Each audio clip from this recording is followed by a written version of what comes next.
আসসালামু আলাইকুম প্রিয় ভিউয়ার্স, আজ আপনাদেরকে গ্রাফিক্স ডিজাইনের প্রথম পর্ব হতে যাচ্ছি।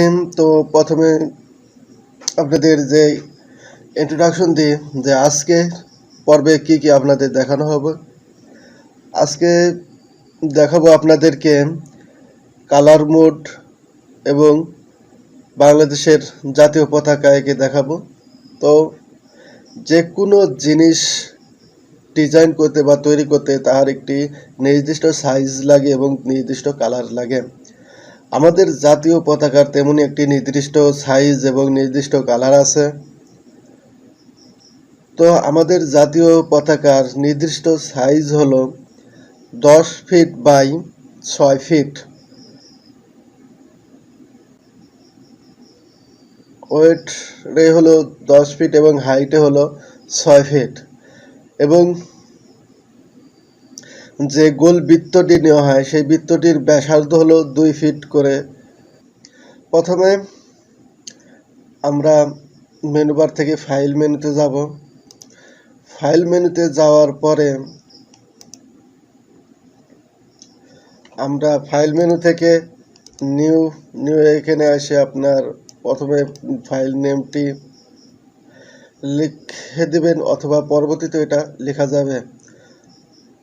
তারপরে আপনার এটা হলো ওয়েটে নিলাম 800 পিক্সেল অর্থাৎ 800 পিক্সেল এবং হাইটে নিলাম 500 পিক্সেল। আর এটা আমি RGB মোড নিলাম এবং 8 বিট নিলাম এবং রেজুলেশন 72 নেওয়ার কারণ হলো আমরা যখন এটা ওয়েবসাইট বা ওয়েব মিডিয়ার জন্য যে কাজগুলো করব সেই জন্য নিতে হবে 72 রেজুলেশন। তো ওকে, এবার আমি আরেকটি পেজ নিব, সেটা হলো CMYK রেজুলেশনের কালার মোডে। এটার সবসময় CMYK কালার মোডটা হলো আপনার প্রিন্ট মিডিয়ার জন্য, অর্থাৎ আপনি যখন যে ছবি প্রিন্ট করবেন বা প্রিন্ট করার জন্য যে কাজগুলো করবেন সেই কাজের জন্য CMYK কালার মোডটা নিতে হবে এবং এটার রেজুলেশন সাইজ নিতে হবে 300। তো ওকে, তো আমরা প্রথমে জেনেছি যে বাংলাদেশের জাতীয় পতাকার সাইজ হলো 10 বাই 6, অর্থাৎ আমি যদি এটা ফিট হিসাবে নিই তাও 10 বাই 6 ফিট হবে, ইঞ্চি হিসাবে যদি নিই 10 ইঞ্চি বাই 6 ইঞ্চি হবে এবং পিক্সেল হিসাবে যদি নিই তাও 10 বাই 6 পিক্সেল হবে। সেই হিসাবে আমি এখানে পিক্সেল হিসাবে নিলাম 10 গুণন 40 পিক্সেলে আসে কত 400 এবং 6 গুণন 40 পিক্সেল আসে 240, অর্থাৎ আমি 40 গুণ হিসাবে পিক্সেল সাইজটা নেব, কারণ পিক্সেল সাইজ সবসময় ছোট হয়। তো দেখুন আমি আর রেক্ট্যাঙ্গেল টুলস থেকে ক্লিক করলাম, ক্লিক করার পর মাউস বাটন ডকুমেন্টের উপর ক্লিক করলাম, এখানে চলে আসলো ক্রিয়েট রেক্ট্যাঙ্গেল টুলস ক্রিয়েট করার অপশনটা। তো আমি এখানে বসিয়ে দেব 400 আর আপনার হাইটে দিব 240।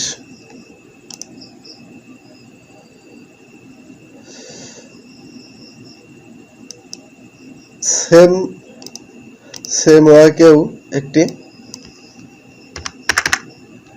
রেক্ট্যাঙ্গেল টুল নিব,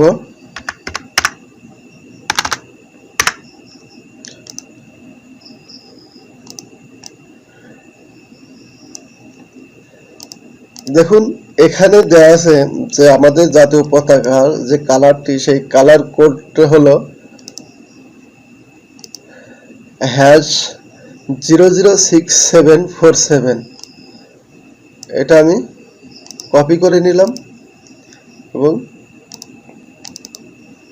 এখানে পেস্ট করে নিলাম। আমি এই কালারটি এখানে অ্যাপ্লাই করব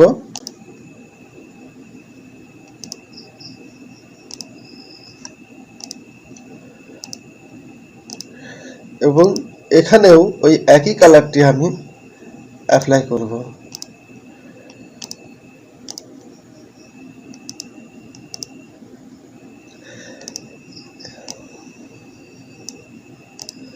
টুলসের মাপটা দেখুন,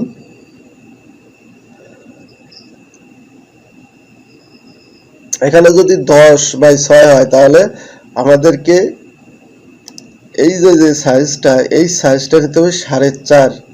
4.5-এর মাঝখানে বরাবর আমাদের ইলিপস টুল অর্থাৎ গোল যে বৃত্ত, লাল বৃত্তটা, সেই বৃত্তটা দিতে হবে। সেজন্য আমাদেরকে এই ইহারটি প্রথমে দুভাগে বিভক্ত করতে হবে। এরপরে আমাদের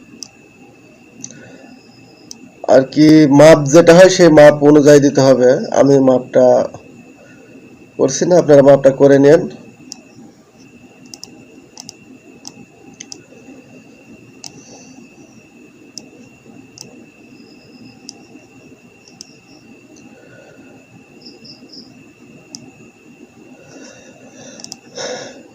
তো এখন আমাদের রেক্টেঙ্গেল টুলস নিতে হবে। রেক্টেঙ্গেল টুলটি অবশ্যই শিফট ধরে নেবেন, তাহলে এটা গোল, একদম গোলাকার আসবে।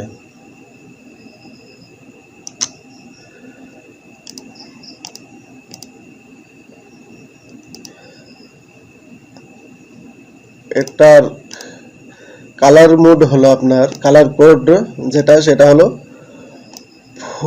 F42A41। আমি এটাকে কপি করলাম, কপি করার পরে ফরগ্রাউন্ড কালারটি আমি ওটা দিয়ে দিলাম। এখন এই কালারটি আমি এখানে অ্যাপ্লাই করব।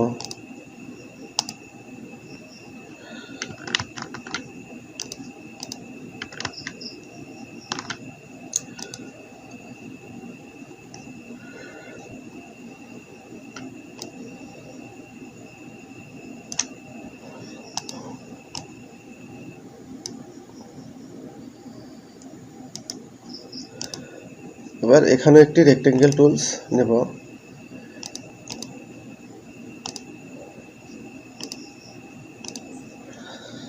শিফট ধরে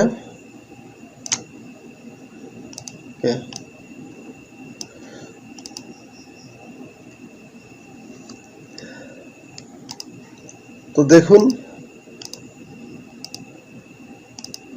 একটা হলো RGB মোড কালার এবং আরেকটি CMYK এর কালার। দুটার কালার কোড কিন্তু একই নিছি। যদি দেখতে চান তাহলে কালারটি আবার ক্লিক করলাম, দেখুন এই কালারটি হলো F42A41,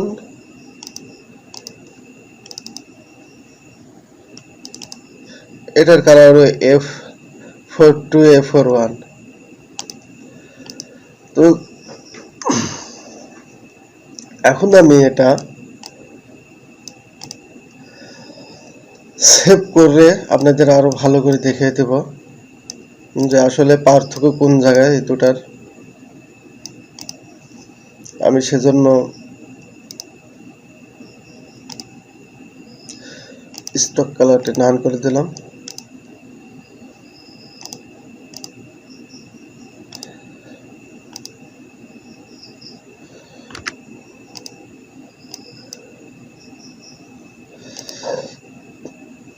সেভ করার জন্য ফাইলে গেলাম, ফাইল থেকে সেভ। এখানে আমি যেটা ফাইলটা সেভ করছি সেই ফাইলটির নাম লিখতে হবে। যাতে আমি CMYK করছি সেজন্য আমি এটার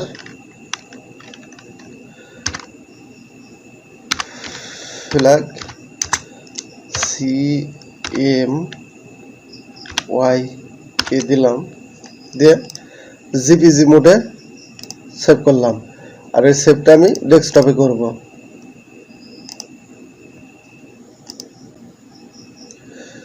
এবার RGB মোডে যেটা, সেটা আমি সেভ করব। ফাইল থেকে সেভ ফাইল থেকে সেভ অথবা কন্ট্রোল এস দিয়ে আসবে। এবার ফাইল নেমটি লিখতে হবে। যেহেতু এটা আমি আরজিবি মোডেই করছি সেজন্য এটা আরজিবি দিয়ে সেভ করলাম, জিপিজি ফরম্যাট। দেখুন চলুন দেখা যায় কেমন হলো। ডেস্কটপে যাই।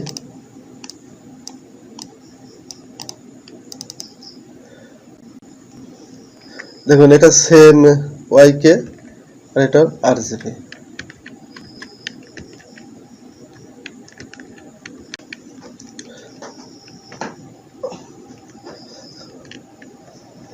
এটা হলো সেম সিএমওয়াইকে। এটা পেন্ট করলে আপনার একদম কালারটি অরিজিনাল আসবে। আর এটা হলো আরজিবি। এটা যদি পেন্ট করি তাহলে কালারটা অতিরিক্ত উজ্জ্বল আসবে, যার কারণে এটা ওয়েবের জন্য কাজ। এবং সিএমওয়াইকে যেটা সেটা হলো প্রিন্ট মিডিয়ার জন্য কাজ করা হয়। তো ভিউয়ার্স, আজ এ পর্যন্তই। আগামীতে আবার কথা হবে।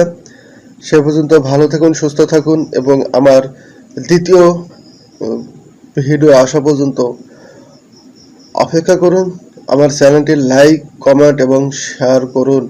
আর অবশ্যই সাবস্ক্রাইব করে রাখবেন, কারণ দ্বিতীয় ভিডিওটি আসা মাত্রই যাতে আপনার নোটিফিকেশনে চলে যায়। সে পর্যন্ত ভালো থাকুন, সুস্থ থাকুন। আল্লাহ হাফেজ।